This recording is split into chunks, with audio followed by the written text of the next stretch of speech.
శుక్లాంబరధరం విష్ణుం శశివర్ణం చతుర్భుజం ప్రసన్నవదనం ధ్యాయే సర్వవిఘ్నోపశాంతయే.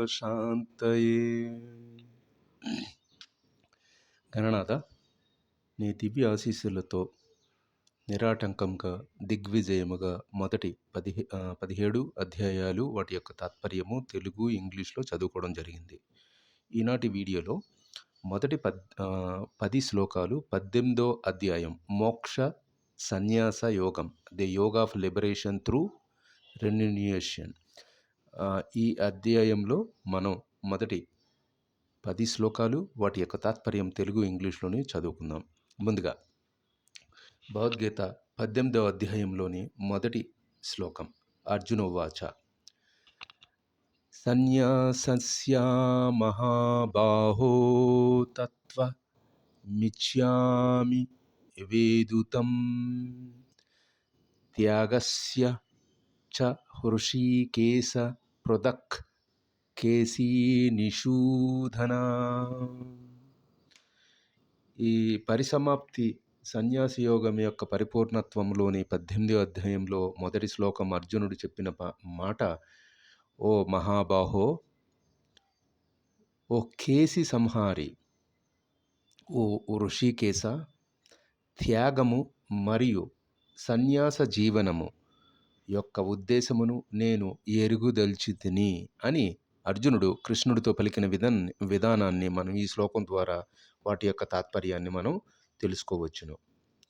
With reference to Bhagavad Gita, we completed the first 17 chapters so far. Now we are going to start the 18th chapter and meaning both in Telugu and English. And let us start with the Sannyasa Yogam Paripurnatvam. This is a chapter name 18th of the Bhagavad Gita, first sloka, and which implies like this.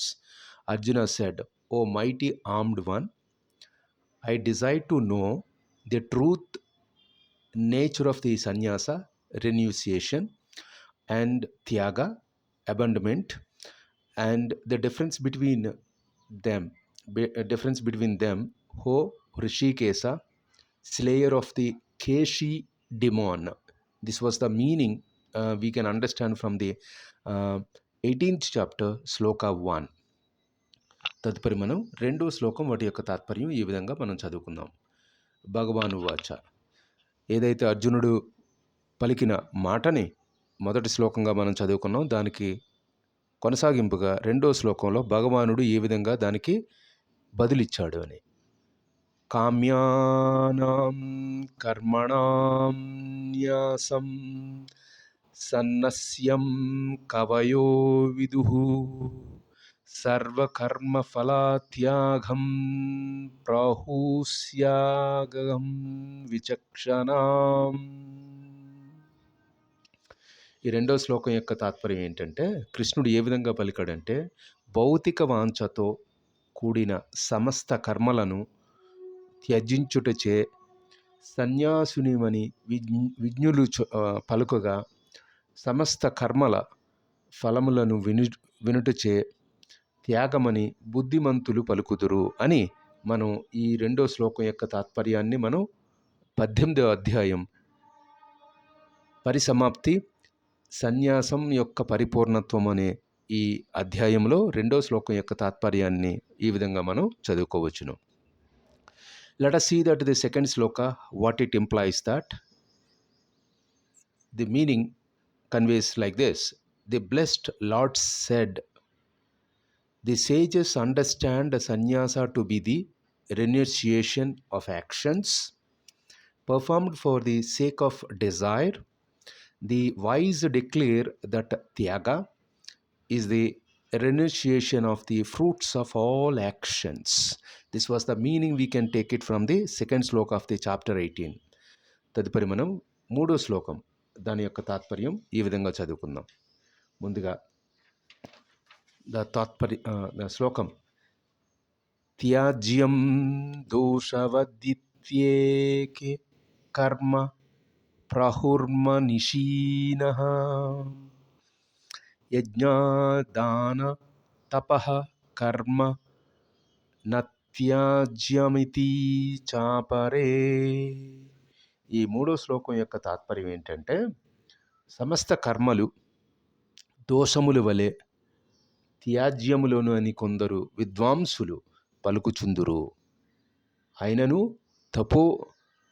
తపోదానయజ్ఞాది కర్మల యొక్క నన్నెదురును విదుపరాదని కొందరు సాధువులు పలుకుదురు అని ఈ మూడో శ్లోకం యొక్క తాత్పర్యంగా మనం ఈ విధంగా చదువుకోవచ్చును. Let us see that the third verse of the chapter 18, which conveys like this: some learned men say that all action should be abandoned as evil because it causes the attachment, and while others maintain that acts of sacrifice, charity, and penances should never be abandoned. So this was the meaning of the third sloka of the chapter 18. తదుపరి మనం 4వ శ్లోకం వాటి యొక్క తాత్పర్యం ఈ విధంగా చదువుకుందాం. 4వ శ్లోకం ముందుగా, నిశ్చయం శృణు మే తత్ర త్యాగే భరత సత్తమా త్యాగిహో పురుష వ్యాఘ్ర త్రివిధః సంప్రకీర్తితః. ఈ 4వ శ్లోకం యొక్క తాత్పర్యం ఏంటంటే, ఓ భరత శ్రేష్ఠ, పురుష వ్యాఘ్ర త్యాగమును గూర్చి నా నిర్ణయము ఇప్పుడు వినుము అని కృష్ణుడు అర్జునుడికి ఈ విధంగా చెలుపుతున్నాడు. శాస్త్రములలో అట్టి త్యాగము 3 రకములుగా అని చెప్పబడుచుండెను అని ఈ 4వ శ్లోకం యొక్క తాత్పర్యాన్ని మనం ఈ విధంగా అర్థం చేసుకోవచ్చును. The 4th Shloka which conveys like this: O best of my Bharatas, here my definitive conclusion regarding renunciation. O tiger among men, renunciation has been declared to be 3 kinds. Let us move to the 5th one. ఈ 3 రకాల విధములను మనం ఈ 5వ శ్లోకంలో మనం చదువుకుందాం. యజ్ఞదాన తపః కర్మణ త్యాజ్యం కార్యం ఏవ తత్ యజ్ఞో దానం తపశ్చైవ పావనాని మనీషీనాం. ఈ 5వ శ్లోకం యొక్క తాత్పర్యం ఏంటంటే, యజ్ఞము, దానము, తపస్సు అను కర్మల నన్నెదురును త్యజింపరాదు, వాటిని తప్పక నిర్వర్తించవలను. నిజమునకు యజ్ఞములు, దానములు, తపములు మహాత్ములకు కూడా పాపము చేయును అని మనం ఈ 5వ శ్లోకం యొక్క తాత్పర్యాన్ని మనం ఈ విధంగా వాటి యొక్క సారాంశాన్ని చదువుకోవచ్చును. So 5th shloka conveys like this: acts of sacrifice, charity, penances should not be abandoned. They must certainly be performed. Indeed, sacrifice, charity, and penances are purifying even for the wise. This was the meaning of the 5th sloka of the chapter 18 from Bhagavad Gita. తదుపరి మన 6వ శ్లోకం వాటి యొక్క తాత్పర్యం. ఏతాన్యపితూ కర్మాణి సంయం త్వక్త్వా ఫలాని చ కర్తవ్యానీతి మే పార్థ నిశ్చితం మతముత్తమం. ఈ 6వ శ్లోకం యొక్క తాత్పర్యం ఏంటంటే, ఓ పార్థ, ఈ కర్మలన్నిటినీ ఎట్టి ఆసక్తి, ఫలాపేక్ష లేకుండా కర్తవ్య భావనతో నిర్వర్తించవలనని ఇదే నా తుది అభిప్రాయము అని కృష్ణుడు అర్జునుడికి పలికిన విధాన్ని మనం ఈ శ్లోకం ద్వారా తెలుసుకోవచ్చును. 6th verse of the chapter 18 conveys, but even these actions like sacrifice, charity, and penances should be performed without attachment and without a desire for reward. This, O Partha, is my firm and supreme conviction. ఇది 6వ శ్లోకం యొక్క తాత్పర్యం. తదుపరి మనం 7వ శ్లోకం. నియతస్య తు సన్యాసః కర్మణో నోపపద్యతే మోహత్తస్య పరిత్యాగస్తామసః పరికీర్తితః. 7వ శ్లోకం ఏం చెప్తుందంటే, విద్యుత్క ధర్మములు నెన్నడును విడవరాదు. మోహ కారణమును ఎవరైనను తన విద్యుత్క ధర్మములను విడిచినచో అట్టి త్యాగము తమోగుణమునకు చెందినదిగా చెప్పబడుచున్నది. ఈ శ్లోకం మన జీవితాలకి బహు రకాలుగా ఉపయోగంలో ఉంటుందని ఈ సందర్భంగా అనేక వక్తలు, జ్ఞానులు, పండితులు పలు రకాలుగా ఈ 7వ శ్లోకం యొక్క తాత్పర్యాన్ని మనం మన జీవితానికి అన్వయించవచ్చు. మరి ఎవడ పని వాడు చేయాలి. ఇంకా సింపుల్గా మనం మన భాషలో చెప్పుకోవాలంటే అదే. దాన్ని వదిలేసి అంటే నేల విడిచి సాము చేసినట్టు అంటారు చూసారా, మన పని మనం చేసుకుంటూ పోతే ఆటోమేటిక్గా దాన్ని ఫలితాలు అన్నవి ఆటోమేటిక్గా వస్తాయి. అదే మన మోడర్న్ సైన్స్లో చెప్పాలంటే physics, you just do your work and the result automatically follows you. And Newton చెప్పిన, ఐజాక్ న్యూటన్ చెప్పిన, అండ్ న్యూటన్స్ థర్డ్లో for every action and have its own opposite equal reaction. అట్లాగే మీ కార్యక్రమంలో మీరు ఇవి చేస్తే ఆటోమేటిక్గా ఫలితాలు వస్తాయి. Okay, let us see that. So 7th sloka, it conveys that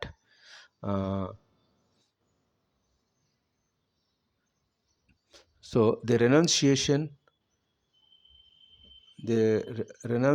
renunciation of the prescribed duties is not proper. Abandoning such actions out of the delusion is declared to be in the mood of ignorance, tamas tyaga.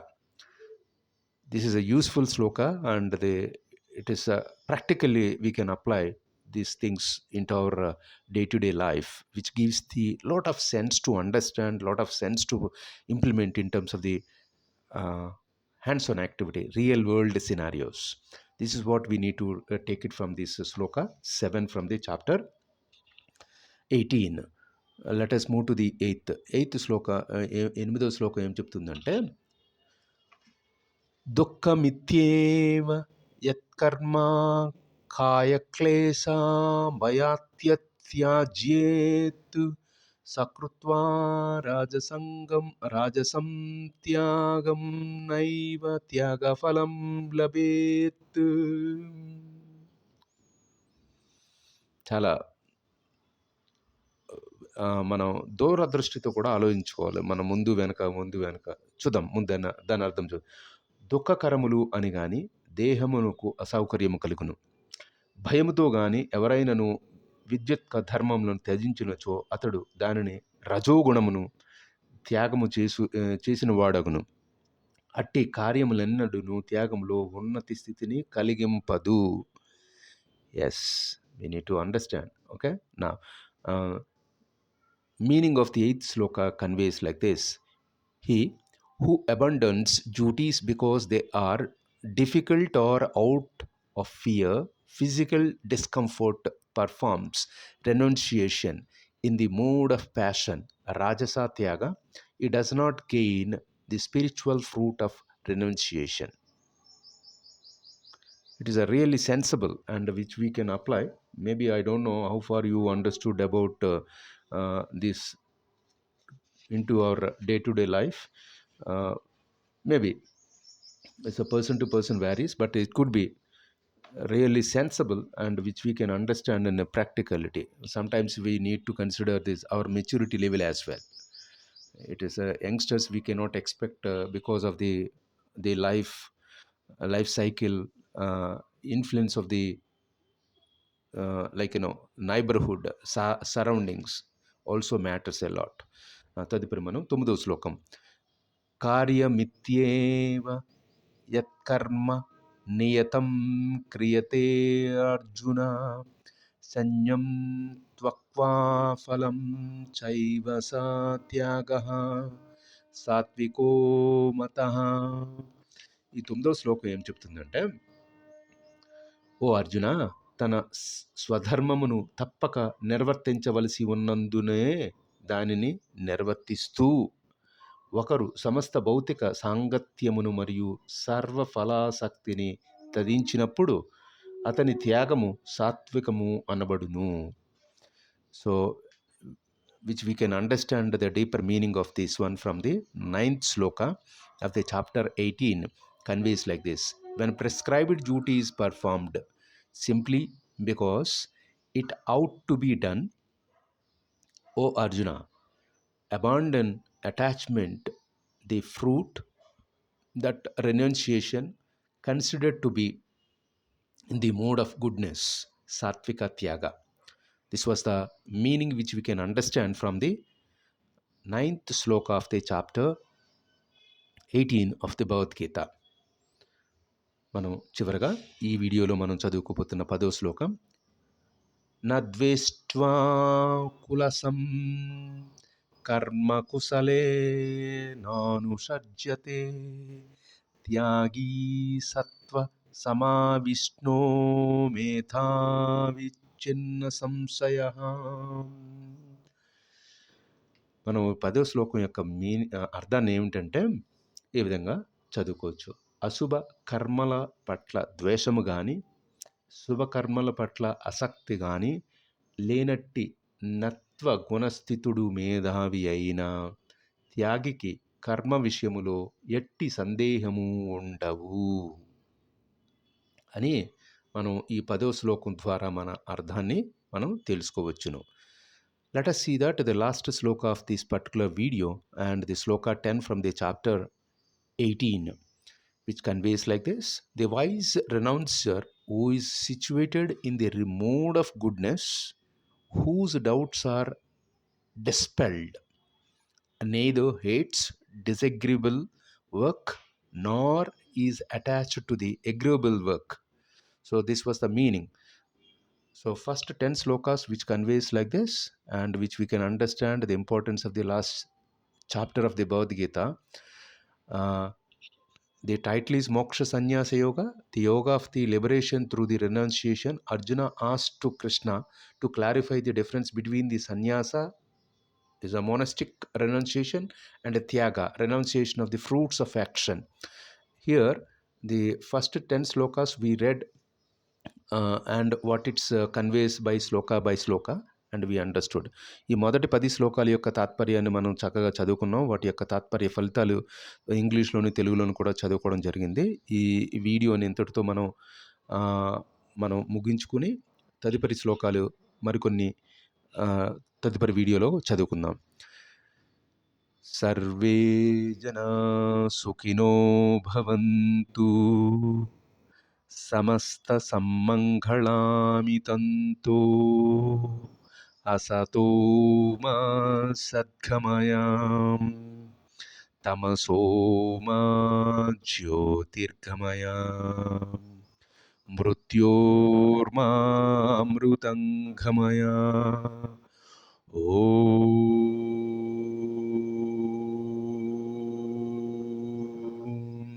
శాంతి శాంతి శాంతి. స్వస్తి.